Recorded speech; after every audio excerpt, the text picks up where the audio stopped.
Hello, everyone, and welcome to the Motherfucking Learn From Us podcast. We're here today with a special guest, Mo Hussein. It's Muhammad, right? Mustafa. My middle name is Muhammad. Even better. His father's name is Muhammad. My father's name is Muhammad. We met last Friday for the second time. I was alarmed by this all weekend. For my second time, you met me for the first time. I was alarmed all weekend because I met Mo at Paul's house. He lives down the street. We were having a lovely evening, which was lovely. And Mo walks in. He describes our last encounter. And Seth is just staring at him like, did this really happen? Completely disbelief. This isn't even funny. It's like fearful now. Like we talked at one point. Maybe I had my mind elsewhere, but we had a full conversation. You and I. We did. Meeting. By the way, this is not years ago. This is maybe 2 months ago. 2 months. So see, I thought he was gonna say like a year ago. No, 2 whole months ago. 2 months upstairs. And so I'm sad because Alzheimer's runs in my family, and I bashed my head in playing football for 20 years. So, but it was D3, so no, right. I'm pretty sure CTE is the same at that point. Yeah, I just did. That just means I did it for nothing, as opposed to just flag football. But really. anyway, Mo was upstairs, and I had a really delightful time meeting this cat on Friday.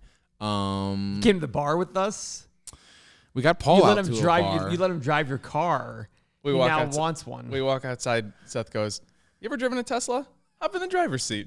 Okay. Wasn't that fun? It was awesome. He wasn't shy on that gas pedal, by the way. Really? He was hitting. I told him to, and then he started hitting. Next thing you know, we're doing a good click down the highway. But I want one. I thought about you because I was listening to Joe Rogan, and someone's like, "I've never been in a Tesla," and he's like, he finally said the words I could never come up with. He's just like, Teslas basically make all other cars look really stupid. You're just like, why would you have gears?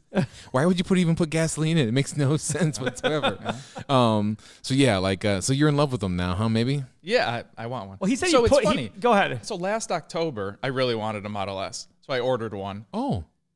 Got cold feet. Didn't order it. Okay. But I'm happy I didn't because I would have got the 75D. Not fast enough for you? No, it's the range is too small. Oh, see, I don't even know what the numbers are. So if you get the 100D, D's nuts. Thank you, Paul. Keep going, Mo. If you get the 100D, it's like 375 miles or something per charge. Wait, So what's the 75D? What's the range? they don't make it anymore actually because it was too short. But it was about 300. But then when it gets cold outside, it probably drops to like 250. So Yeah, for me, I was finding 300 drops to like 170. Okay, so it would have been worse. So I'm really happy I didn't. Now, if you go fast and cold, it's like my sex life. It just doesn't last too long, basically. So, Mo, tell us like what you do. We wanted to have you on because I found you so interesting last Friday. You say you listen, so you're a huge podcast fan. So, not only did I not remember you, but you've listened to every word I've ever said on this show, and so you know a lot more about me than I do of you. That's true. And so, like, tell me a little about like sort of your history and why we're having you on. Because frankly, I don't know at this point. Okay. You're the one that's like, let's have Mo on. It was my idea, but now I'm questioning. I'm kidding. So I met Mike, Paul's brother. Get a little closer to that mic. Probably about 10 years ago. At my house, by the way, which I don't remember meeting At him his there, house, yeah. so. He doesn't remember either. But then we met at Mike's wedding and talked since and been friends since. And now I live kind of down the street from him. And you didn't come back and pick up the fucking towel rack, by the way. Did not. Towel heater. Moving on. Go ahead. Did not. I need to go pick up a towel heater. Yeah, Paul has a towel heater in his 7,000 square foot bathroom, and it wasn't warming the towels enough, so he bought another one, and it found out that the second one warmed as much as the first one. So now he's coming off a towel heater. If anyone's interested, just message Paul at. I won't give your email out, but keep going, Mo. Anyway, okay. So I started when I was about 14 years old. We played a stock market game in school, and I was like, "This is really cool. I can make money from sitting here at the computer." Yeah. So I played the game, made some money. My dad looked at it and he was like, "Oh, you're actually making some money." So he gave me about $500, turned that into maybe 1,000 or something. And I was like, okay, I need more money. Got a job at a golf course and just started making money. And that's kind of how I made money for what golf course? Brandywine Country Club. No longer in business. Oh. But how does a golf course go? Let's not change I have the no golf idea. course, but keep going. But so that's what I did. Went to college for biology. Wanted to go to medical school. Oh yeah, this is interesting. Keep going. I didn't get accepted in medical school my first 2 times. And at that point, I was like, I don't want to work for anybody. So I just started trading my own money, and that's how I generated my income for myself. Got into medical school, went for 2 years, and said, this healthcare system is completely screwed. I'm out. Yeah, you said you had an awakening when your dad, who was a huge... Tell me that story about your folks and how they really wanted you to be a doctor, and then sort of things switched. So my dad is an oncologist and a hematologist, and forever my dad is Mr. Medicine. Wanted me to be a doctor. that's all he wanted. And it was 2 years in the medical school. I was in a rotation down at the University of South Florida with him when he was seeing patients. And he spent 4 hours seeing patients and then 4 hours on the phone with insurance companies. And at that point, I was like, Dad, I can't do this. And he was like, you know what? I don't blame you. You're really good at something else. I would leave medicine if I was you. So I sent the email sitting right there. Huge decision. Yeah, but almost as huge as me selling my Bitcoin last podcast. That was pretty big. Not as big as that decision, but that was pretty cool, though. So right then and there, you quit. Yeah, and I went back, grabbed my stuff from school, came home, and then I decided, okay, well, I think that I can turn this trading into something. So I started a hedge fund.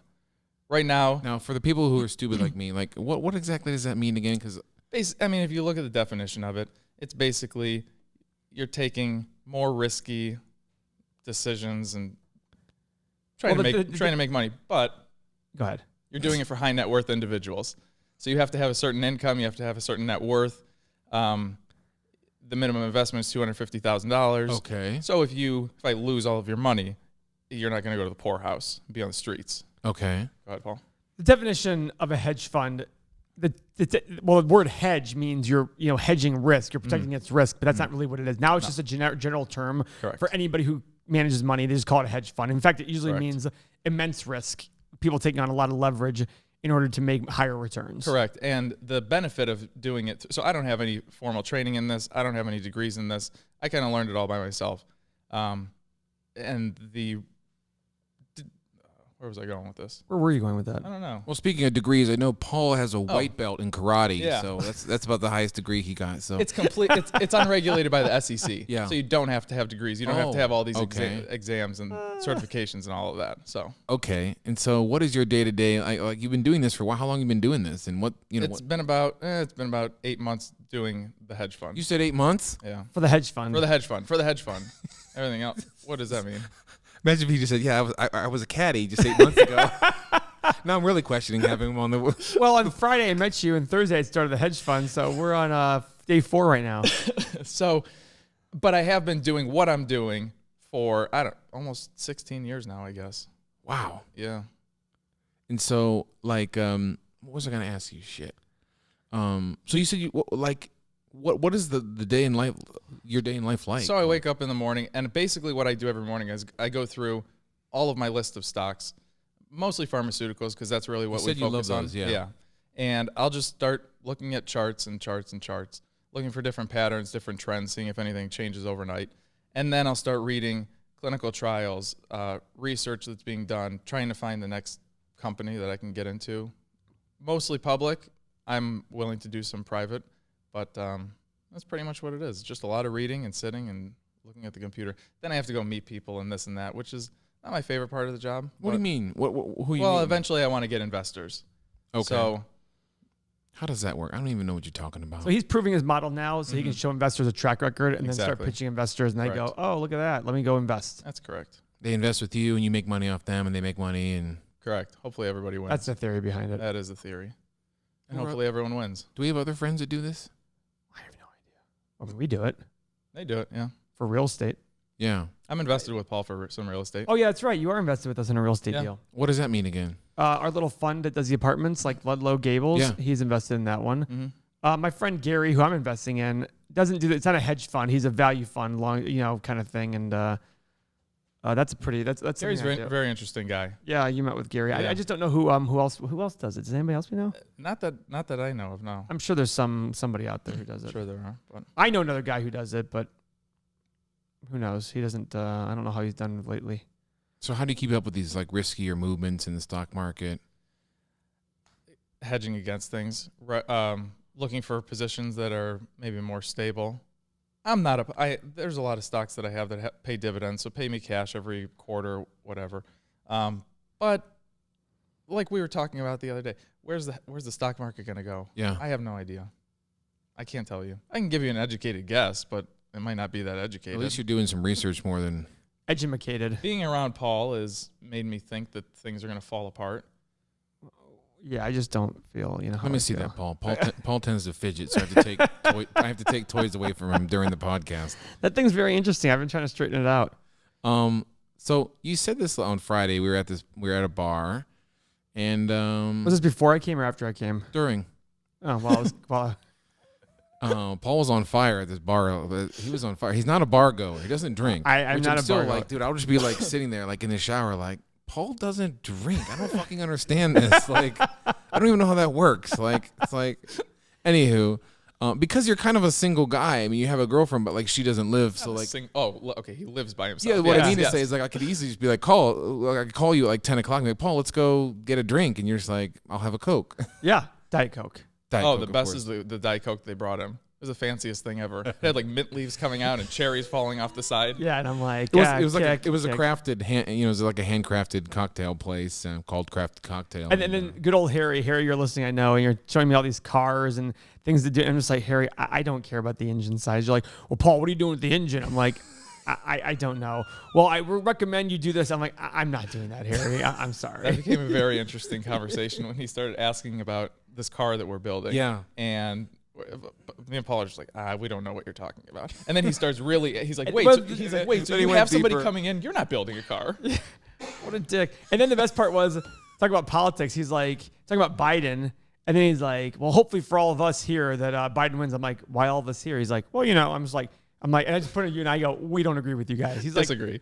Oh, well, it's still going to be good for everyone. It's like, gotcha, Harry. I love Harry. Yeah, I brought that up on Friday. I mean, it's I guess I'm just a racist because I looked at Mo and I was like, how are you a Republican? I mean, I can get Paul, but like, you don't. I was born there. I was actually born there. He wasn't even born there. I was born here. Oh, okay. Yeah. No, I was just like, he doesn't look like the typical He's the Ferner of the group. stuck up MAGA wearing white kid I know that loves Trump. Have you ever been to San Francisco? That's the capital of stuck up, and I'm pretty sure there's not a single Republican in that entire city. Anyway, so you said on Friday, going back to the topic, is like you started surrounding yourself with different people, and talk about how that changed your life, because like maybe the before and after. Yeah. So a long time ago, I listened to Alex Rodriguez. And he said that you are a combination of the 5 people that you hang around the most. And when I met Paul and Mike and everything, this makes Paul feel very uncomfortable. But my life started to change, and then like go in a good way, and then going out and meeting other people that are, and I mean, you find a circle of people that bring you up instead of putting you down. You had folks in your life before that were maybe opposite? No, I mean they not so much the opposite. They're just maybe not going anywhere. They don't have the same drive that you want. They don't want more and more and more. Or I was gonna say, where are you going? Because I was just gonna say, you say it. Well, maybe they're just okay with not going anywhere. That's perfectly fine, but I'm not. okay. So I don't want to be around those people. And he's opened me up. He's opened me up to learn that too. That. Yeah, I used to actually think that, and then I'm okay with being around people who don't want more. Now you're gonna hold duct tape. Hey, too? listen. I have plenty of friends that are perfectly happy with where they're at, and that's perfectly fine with me. I just don't want to surround myself. I don't want to get stagnant. Yeah. But if they're not doing anything negative towards you, what does that matter? Yeah, but if you're around people, so I don't have to work in an office. I choose to work in this office because I think that it's extremely motivating to be around. I think it's motivating to be around you guys because I see you guys always working. He's like, hey, everybody, I'm over here. No, I'm kidding, dude. Keep going. We're fucking with you. So motivating. Yeah, it is motivating. It makes you want to work. Yeah. So that's why I don't work from home. And that's why I chose to work here because, I also had the opportunity to, and they said, yeah, come work here. Well, he doesn't work here. He rents an office. I rent an office, but just being around them, of course, all the time, makes you want to do more. Yeah.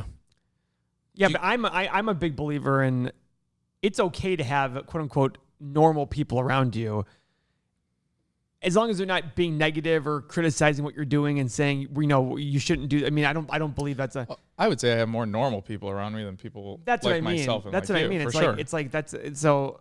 I probably don't have as many normal people around me as other people do, and because the people I thought were normal around me were haters. I thought. That's why I don't hang around them anymore because they were haters. It was, hey, I don't want much, and Paul, you're terrible for wanting more. You're greedy for wanting more, and I'm like, listen, time out. I'm not criticizing you. Don't criticize me. Yeah. Swing as far as you can swing without pinning my nose, kind of thing. Who said that? That's a libertarian kind of philosophy. That's what I remember you said that on Friday. I said it to Beth. That's right. As your wife was trying to cuddle with me on the couch, just an FYI. I don't know if you were aware of this. Your wife did serenade me with a song right when I walked in the door. She's very cuddly. She's very, as I found out recently, I'm very, touchy-feely too. So Yeah, that's right. We talked about that. Yeah, he is. So we talked about, if you've watched our last podcast on YouTube, Paul will like jump into a conversation and agree with someone, and he kind of puts like a little hand on his shoulder, like, I'm connecting with you, Tim. This happens with you, and then as he keeps talking, he leaves the hand. Have you noticed that, Tim? He's a long lever. He kind of leaves the hand. You know, Rahman told me that I was doing that too, and like I was touching like April, like her hair and stuff like that. And I was just like, I didn't know this. I'm gonna get. That's true. This day and age, So I brought it up to Mo. Mo sort of understood it. I personally like the connection. I liked it too. And then you sent me a video from the Facebook, which came from John Thessing, a filmmaker in Columbus who loves our podcast, and he sent it to me and said, "Send this to Paul." But it was Thank you, John. It was a film about it was an MRI of a mother and a 2-year-old, and when the mother embraced that, their brain triggers went off, and so obviously human connection is great. But then we compared Joe to creepy. We compared Paul to creepy Uncle Joe Biden, which Sleepy is Joe. I still think the best thing ever, and the fact that like nobody at the table really understood it except for The best was when you were showing the pictures of him sniffing everyone's hair. Oh, I love that it's awesome. picture. I the love Harley one. The Harley one's the best. Like Yeah. she's on his lap, and he's just.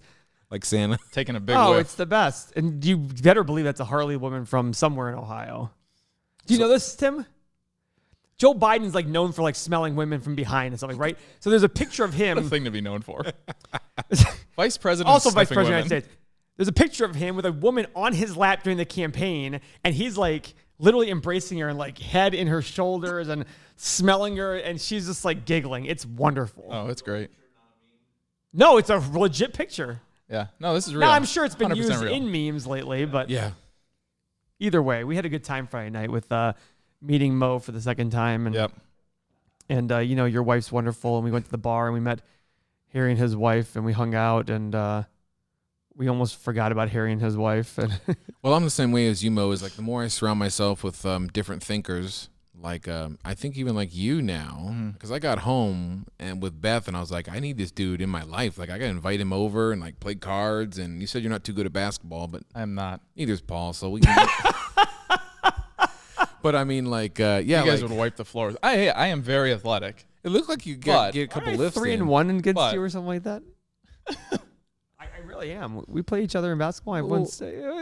Let's play soon. Let's play again All right. soon. I'll try it. Yeah, Mo's he I'll works try it. out like 5 days a week or something. He used to be a bodybuilder, Yeah. Oh, Yeah. wow. That was like fun. Mr. Olympia stuff. Didn't you go down there or something like that? You didn't participate. No.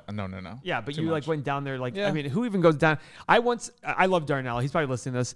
Literally, the most boring day of my life was the day Darnell was like, "Come watch me in a bodybuilding competition." There was a high ceiling, and we'll climb up there and jump down. It was awful. All it is a bunch of people going like this, That's accurate. Yeah. and you do these poses, and you get rated on your poses. You did all this? I didn't do posing. Oh. What? You didn't do posing? I mean, I posed like for people and stuff, but I never did a show. You never Oh, you did a didn't? show? You got all No. ripped up though? Yeah. I thought I saw a picture of you with like a competition thing on you. Maybe. I don't know. I don't think so. Hmm. I'll scroll through my pictures. Either way, he does work out in our office gym, which I'm happy about. It's wonderful. It's Yeah, starting to I be need used to a It's lot get so in more. there nice more. just being by myself or with Paul. I do like that gym. It's got a full golf hitting machine in there. Yeah, I Simulator. use that all the time. Hitting Yeah. machine. Do you feel like you've alienated like older friends because they weren't thinking? Yeah, Yeah. you're nodding. Mm-hmm. I have. Because I get that feeling too. I'm like, well, I like these people, but they just can't think the way I want to go. But it's not like Jesus Oh, Christ. sorry, I didn't even know that happened. Sorry, everyone. My phone is hooked up to If it was Beth, we were pressing our answer podcast, immediately. of course. But keep going. Definitely in the last 6 monsts. Ooh, 6 months. I That's would say so. awkward. It's all recent for you. That's it. Well, before that, yeah, you have to remember I was in medical school. Yeah, I haven't. I told you on Friday. I haven't talked to many folks that like went so far in medical school and then didn't. I mean, most. And he was getting into the good part. The 2-year parts where you stop doing the classes, and you Yeah. start doing the in-hospital stuff. That's like Yeah. the fun part. Next was going to the hospital. You don't miss it. I do miss it because I really did and do love medicine. I don't miss the bureaucracy of it. Mm.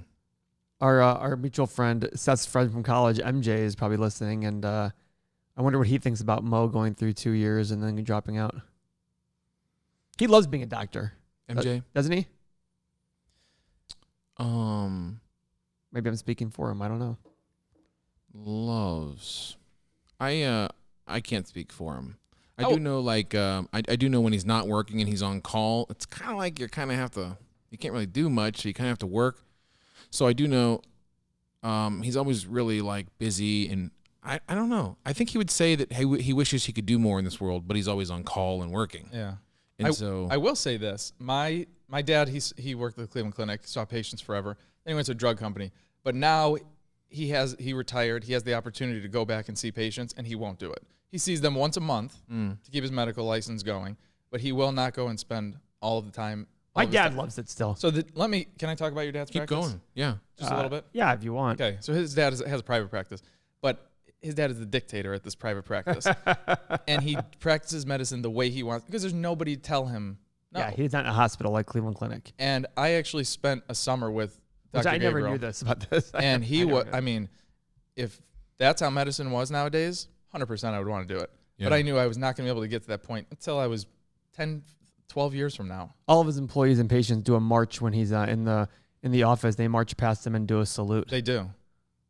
Like a salute to the dictator. oh my gosh, I like a North Korea shit. Yeah, Or something Iraq. like that. Hey, Tim, what's this arm thing Paul's doing now? He just came up with this after 90 podcasts. Well, I've never been in this position before. I can't just like Look at you do just not like hanging this. He's so relaxed. So you're cropping yourself. Do you like on it. this? I feel like it's like cool, laid back, Paul. So you know Howard Stern, he's always grabbing this. He's the grabber. Oh, is it? All right. So I was busting up the last podcast this morning, Paul, because you say the phrase "at the same token." At He's the always said same that. token. Oh, you're right. Bob Dyer didn't catch that one. What? John Dyer. John Dyer, yeah. What is this? What is the real saying? Well, the I've saying never heard is, somebody say at the same time. token. I've heard that. He's mixing the same time and of the same token. Is it of the same token? Not does that even at, mean? It's of It's the same on the same token. So tokens, like you can, it's like something's worth something, and so token equivalent is of the same token. Why did I butcher all these? I'm like becoming like Yogi Berra, except for like That's what I'm saying. Paulisms. Yeah, Paulisms. Yeah, we of should. the same token. My wife, At the same token. Sorry. God bless her. My wife likes to be a little trendy, and then she'll mix up these. And so the key, the funniest one in her whole life is she said, "Man, I am shit up a creek with a paddle." Wow. Butchered.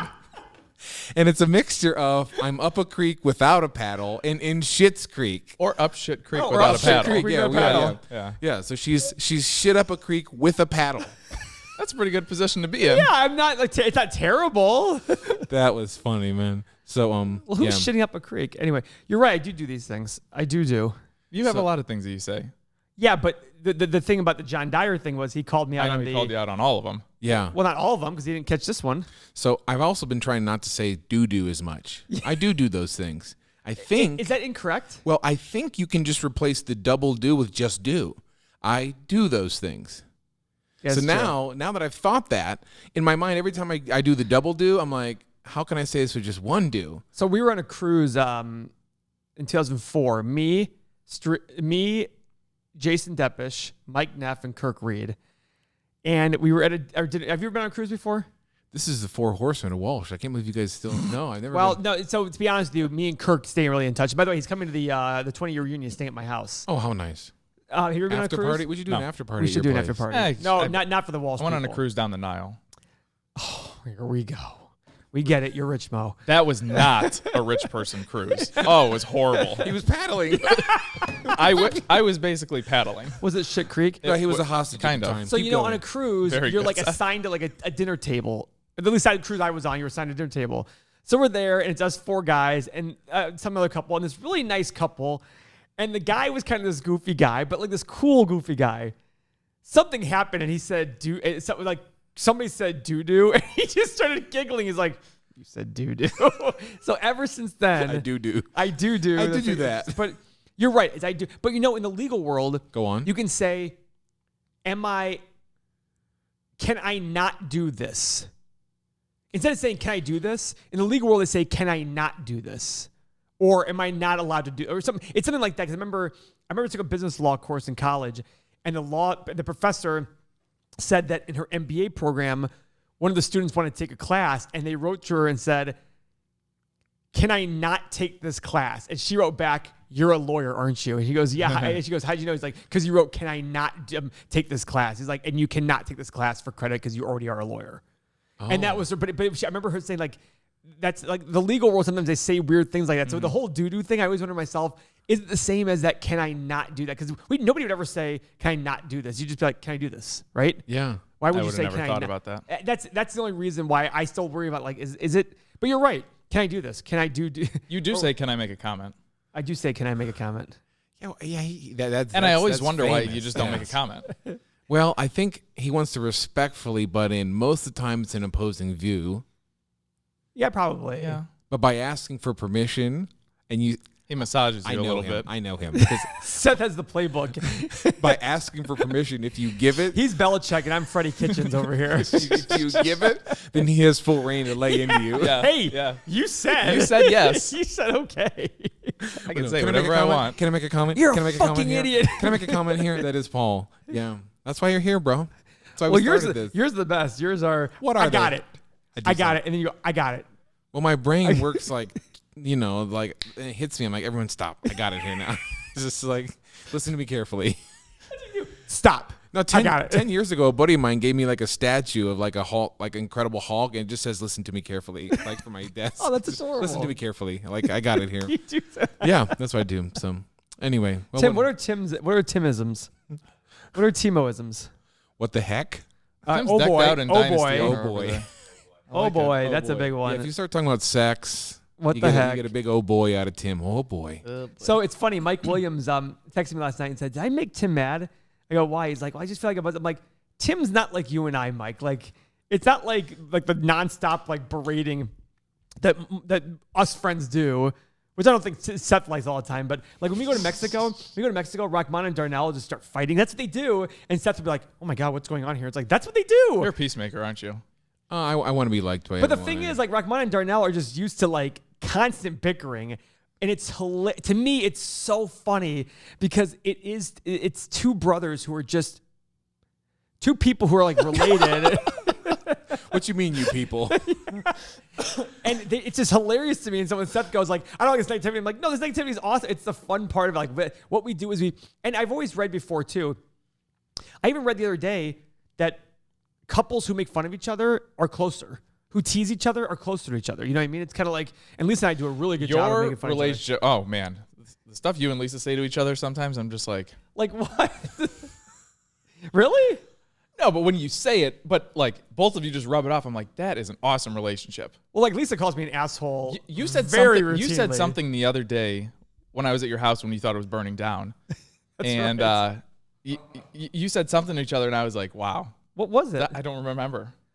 Yeah, listen, we have a really good You got to rapport. work on that memory. Yeah, I know. we have a I good know. rapport. But it's funny because I look at these things going, I like teasing friends. To me, it's fun. And, I'm in a group chat with a bunch of guys. So, like, literally, it's this. If anybody senses any sensitivity to anything, it's pound, pound, pound, pound, pound, pound. I mean, it's just boom. It's because it's just, but we still have each other's backs. We still love each other. You know what I mean? Mm-hmm. But it's just this. If I always tell people, if I'm not teasing you, I do not like you. Don't like you. I just don't. That's how you know I don't like you. Yeah. I'm not teasing you. Back in the day, if I liked you and I wanted to date you, I wouldn't tease you because I'd be too scared. But now it's like, if I don't like you as a person, I'm not teasing you. I'm very straight-faced. Well, it's a wonderful Monday. We should wrap. I know you have a luncheon. You're very busy. You have to go to the golf course. Why is it golf outing? That's where We're I'm going to the same place. Oh, what is it? We have our Gabriel Family Foundation golf outing. Oh, my invitation must have got lost in the Must have mail. got lost. You weren't Yeah. invited. Oh, Wow. That's harsh. that's Seth, true. have you ever golfed? I have. Seth, I- why you don't really? you I come in used the to shoot simulator and I play? used to shoot in the hundreds. I mean, the low hundreds. That's not bad, right, Mom? No, it's not. Well, how low is hundreds? Like 130? 110 maybe. That's not bad. That's terrible. I got tired of losing balls in the. By the way, in if it's woods. 110, I guarantee if you're losing balls in the woods, I guarantee you're not. Either way, we should play sometime. I should bring Connor because Connor is the worst golfer of all time. Go and look in the simulator on the wall on the right. There's it looks like bullet holes. It's from Connor. It's Connor. He just like just shanking 'em? shanking them all the way to the right. I did drive like a 300-yard green. I laid it in one. Did you really? One time at that old course in Canton that just wrapped up. Tam O'Shanter? It's on Who knows? And that other road? Can I tell you something? Oh, there. Go on. I lived in Canton for how long? I don't know which roads are which. I don't know Everhard, Dressler. I don't know the difference between Everhard and Dressler. Me too. They're confusing. Whipple. But you didn't live. No, Whipple I know. Yeah. But you didn't live in Canton all your life. Like No, not at all all. your life. 1990 on, we lived in Canton. I'm still like, which one's Everhard? Everhard, Which one's yeah. Dressler? I know Fulton. I know Whipple, Nipple. Whipple. Whipple. Buckwheat husk. Thanks for joining us. Do you know what the Mo. buckwheat husk Thank you is for having from? me. What? What's the buckwheat husk from? Tim, do you know the buckwheat husk? This is going way back. This is going back to our high school days. What are you saying? I don't know. Remember the Sobakawa pillow? Oh, the Sobakawa pillow. It was that infomercial back when you were in high school. And he's like, it's made from the buckwheat husk. You gotta YouTube this. Does anybody know this? You gotta pull it up on YouTube. Oh my God. I was in a meeting with an old guy in January, and he said, "Listen, let's separate the buckwheat from the bullshit." And I had never heard that. I've never heard that. I've never heard that either. Never heard that ever. That very night, I was with a friend, and we were watching Shawshank Redemption. And there's a scene where the guy holds Andy Dufresne over the roof, Yeah. and he says, "Let's separate the buckwheat from the bullshit." And I paused the movie, and my mind damn near melted out of my ears because that's my favorite movie. But on the same day, something I never heard. And you just caught it. Just caught it for the first time. Like, wait, that's what that means. So let's separate Well, the buckwheat from the bullshit. But you didn't tell us what it means. But maybe the good's good from the right. Let's. But what's buckwheat that makes it so good? Is Well, that it's not bullshit. I think. Well, that's how'd you very get that astute. PhD? I'm still wondering. That's why you're a doctor. Call Ohio State. Let them know how the hell I got through that program. Mo, again, thanks again for joining us. We'll have Thank you you. on again with an update when the market crashes and what you're going to do. So, Sounds good. Thank all right, you. See you guys. Love See you guys. Bye.